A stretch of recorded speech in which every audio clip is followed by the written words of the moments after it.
This is a lecture for my professional responsibility class. We're going to be talking about Model Rule 1.8c, 1.8c, which is about gifts from clients to their lawyer.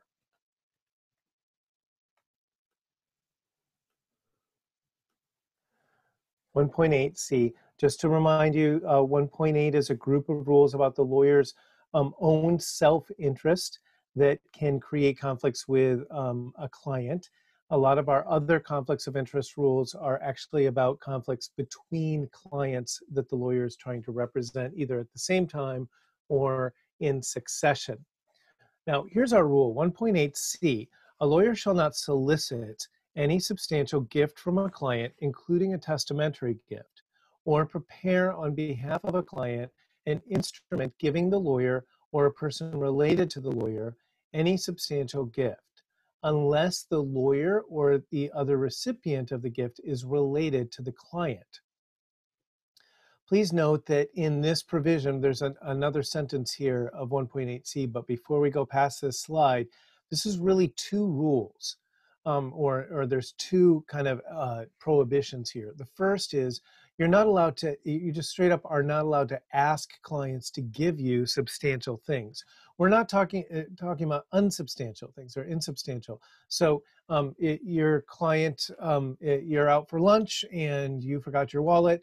Can you ask the client to spot you or cover lunch that day? Sure, no problem. Can you ask the client to cover your coffee at Starbucks or pay your parking fees or something like that, something sort of trivial? That doesn't come under this rule. We're talking about telling your client you love their car and you wish they would give it to you. You love their lake house, and if they're ever wanting to unload it, you would love it if they just gave it to you as a gift or something like that.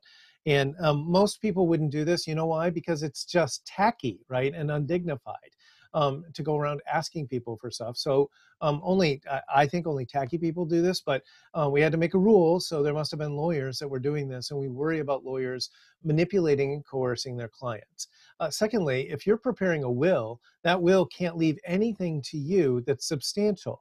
Right, so, and the exception for that is you can, of course, draft wills for your own family members, for your mom and dad or your grandparents, even though you are one of the heirs or even the only heir. That's fine. What we don't like to see, and you could be subject to discipline for this, is a lawyer who drafts a will for a client that's not a relative at all. The client says, you kind of go through the heirs, the descendants and so forth, and then they say, well, you say, well, what else remains? And they're like, well, I have a vacation home in Vermont. Who are you going to leave that to? I don't know. Do you have any suggestions? Well, you could leave it to, maybe there's somebody that's always done good work for you over the years and looked out for your interests. You can't draft the will if you are one of the beneficiaries under the will, unless it's one of your family members. So how do we define family member? Spouse, child, grandchild, parent, grandparent, or other relative or individual with whom the lawyer or the client maintains a close familial relationship. So if you're a lawyer and you have grown children, you want to draft their wills, fine. You want to draft your will for grandparents or parents, your spouse, fine. When we get beyond that, we start getting into your cousins and uncles and aunts and nieces and nephews. Then it's a question, because some of us have nieces and nephews that, or cousins that we rarely see. And of course, we have second cousins and third cousins twice removed and things like that that are essentially distant relatives. And so we mean essentially immediate family, parents, children, spouse, and so forth. And notice that even a sibling isn't on here. And on the list, unless you are really close to the person, right? And now it could also be someone who's not a non-blood relative, like Bruce Wayne and Alfred, right? And so so if you don't follow superheroes, that's Batman, who was orphaned as a child and was raised by the family butler. And so, sure, if we're talking about Bruce Wayne and Alfred, then Peter Parker, who's the alias Spider-Man, is raised by his aunt and uncle, because he was an orphan. This is, I guess, how superheroes are made, and they And so that's, again, somebody that would qualify under 1.8c. Let's go to the comments. Comment 6 to 1.8 begins the section that addresses gifts to lawyers. A lawyer may accept a gift from a client if the transaction meets general standards of fairness. For example, a simple gift such as a present given at a holiday or a token of appreciation is permitted. In the legal community, because it's a profession and so forth, these can be little holiday gifts. We're not talking about just like your secret Santa grab bag thing where somebody gives you a pair of gloves that they don't want or something. We're talking people will send nice fruit baskets, gift baskets, Godiva chocolates or summer sausage and smoked cheese, or artisan teas and cheese and coffees and things like that. And these can run, $150, $200. That's still in professional circles could be a customary professional like appreciation gift to send someone a favor. You send your lawyer, if you're a businessman, a fruit basket for the holidays or something like that. So we're not worried about that, and that doesn't count. We are talking about substantial gifts. And here we have concerns about lawyers who kind of mysteriously receive very generous gifts or handouts from their clients. So if a client offers you a more substantial gift, paragraph C does not prohibit the lawyer from accepting it, although such a gift may be voidable by the client under the doctrine of undue influence, which treats client gifts as presumptively fraudulent. Presumptively fraudulent. And when we say presumptively, that means if the client wants it back, you're going to have to give it back unless you can somehow prove that you shouldn't have to, or that that this was truly a good faith gift, and so on. So keep that in mind. They regularly test this on the MPRE, and you're likely to get a question, I think, where it's a client who just surprise, shows up one day and hands the lawyer the keys to his luxury car, says, "You've always admired my car, I'm tired of it, and I want to give it to you as a gift because you've done great work for me over the years," and so forth. Can the lawyer accept it? Yes, under comment 6 to 1.8c, the lawyer can accept it. Now, we have two provisos or caveats here. And the first is that if the client changes their mind, you're probably going to have to give it back. And you don't get to tell the client, "Sorry, no backsies." And a court is likely to void the gift and make you return it. The client could go home and tell their spouse, "Well, by the way, I gave the Jag to the lawyer, or I gave the Land Rover to my lawyer because in a fit of generosity," or something. And they could say, "What are you doing? You go get that back right now." And so they ask for it back. Also, if you and the client have a falling out, and that happens with lawyers and clients at some point, it's going to be your word against theirs whether you asked for it. And if they convince a tribunal that you asked for the gift, why would they believe you, honestly? And so if they then you could be subject to discipline. You'll probably have to give it back. There's a second thing that I want to talk about here that's not part of the comments for my students that you should be aware of. Under our bankruptcy laws in this country, we have a doctrine that we call fraudulent transfers. So when a person declares either personal bankruptcy or a small business declares bankruptcy, as you know, most or all of their assets are put together in a pool, and then that is used to pay off the creditors, the outstanding debts to creditors. The fact that they're in bankruptcy means that there's not enough money for all the creditors, that the person literally owes more than they can pay, or owes more than they have. And so this means the creditors are already probably only going to get pennies on the dollar, are going to have to write off some losses from the person filing bankruptcy. Now, sometimes when people can get into financial trouble and they see bankruptcy on the horizon, they get this kind of evil idea, the sinister idea, "You know what? I can't stand the thought of those blood-sucking creditors getting my car and my lake house and my boat and my Rolex watch and things like that." So they start going around gifting these things to their best friends and family members. And so they sign their house over to their mom and their car over to their brother, and their Rolex watch to their brother-in-law, and so forth.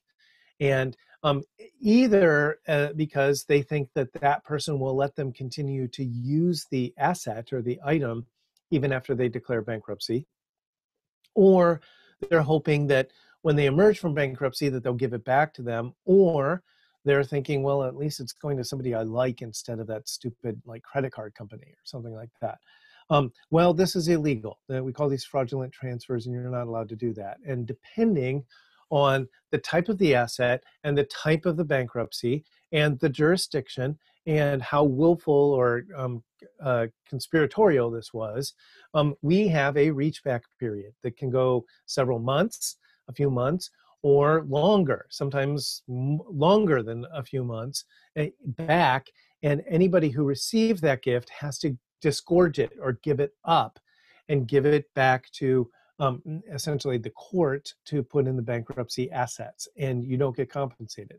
So I would tell my students, this is a little bit of life advice. If you have a client who just out of the blue suddenly becomes uncharacteristically generous and wants to give you a really valuable asset, you should have a little red flag that maybe they're thinking they're starting to distribute assets because they know they're in financial trouble, even if you don't know they are, and they're anticipating bankruptcy, and they're distributing the assets. And the problem for you as a lawyer is that in a few months, when the bankruptcy court finds out about this, you're going to have to give it back. And if you say something like, well, I've already sold the car, they're going to make you give the money back. And it can look really bad for you. And in some states, they even have criminal penalties if they think that you knew what you were doing and you conspired to defraud creditors and so forth with the person filing bankruptcy. And how likely do you think it is that a jury is going to believe that you as a lawyer had no idea what was going on? I think you're out of luck. So I think you should be wary of clients bearing gifts. Let's move on. Due to concerns about overreaching and imposition on clients, a lawyer may never suggest that a substantial gift be made to the lawyer or the lawyer's benefit, except where the lawyer is related to the client as set forth in paragraph C. And now we're going to start moving into discussion of wills, drafting wills for people. Comment 7.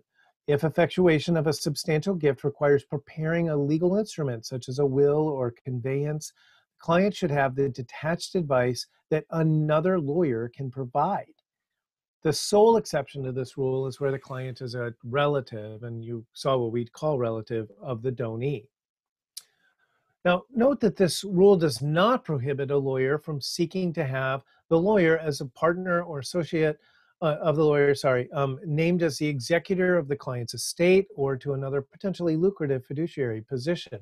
By the way, I have some old art here. This was a favorite subject for artists in the classical period to paint a lawyer reading a will or a last will and testament to the bereft family members. And so there's several like classic paintings depicting this type of scene.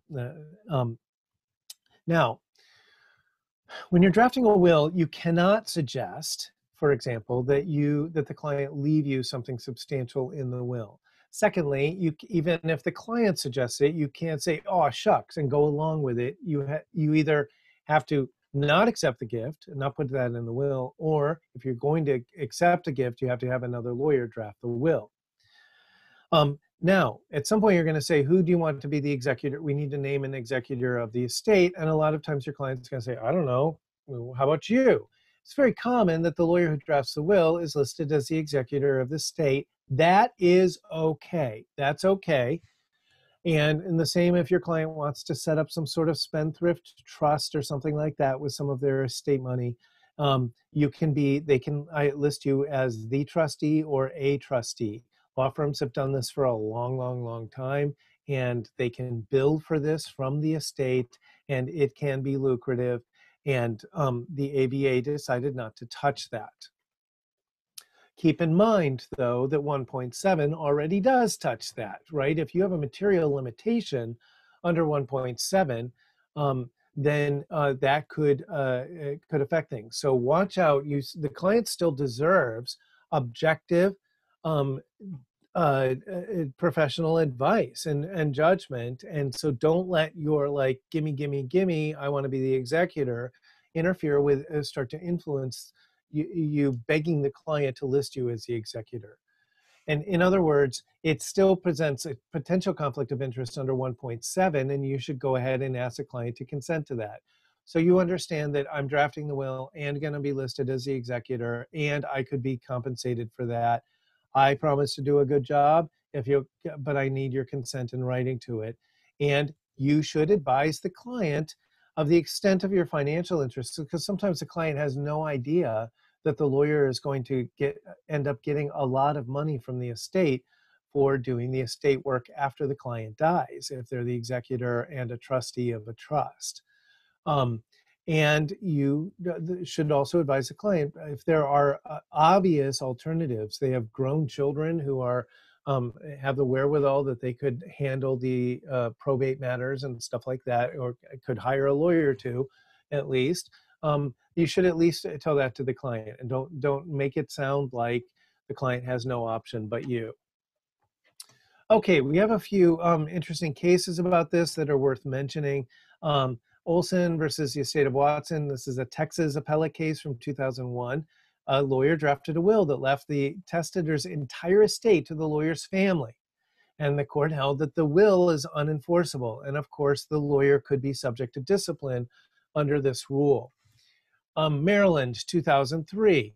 This is an ethics opinion, not a specific case of lawyer misconduct, but a lawyer was serving on a church legacy committee. If you're on your church legacy committee, you can't prepare wills for the church members who want to bequeath property to the church. A legacy committee, this is more common in some of our traditional mainline denominations, is usually made up of some lay people from the church, some of the elders and lay deacons and things like that, maybe a lawyer, and they meet with elderly people in the church and talk to them about leaving assets to the church in their will when they die. And so if you are a lawyer serving on one of those committees, don't show up and like say, by the way, I'll also draft your will, and right? Why? Because you have some interest in by the very fact that you're on the legacy committee, trying to kind of drum up bequests, and so don't draft the will too if you're doing that. Okay, the ABA has an ethics opinion, a formal ethics opinion from 2002. I don't think you'll be asked about this on the MPRE, but it's worth mentioning just in case.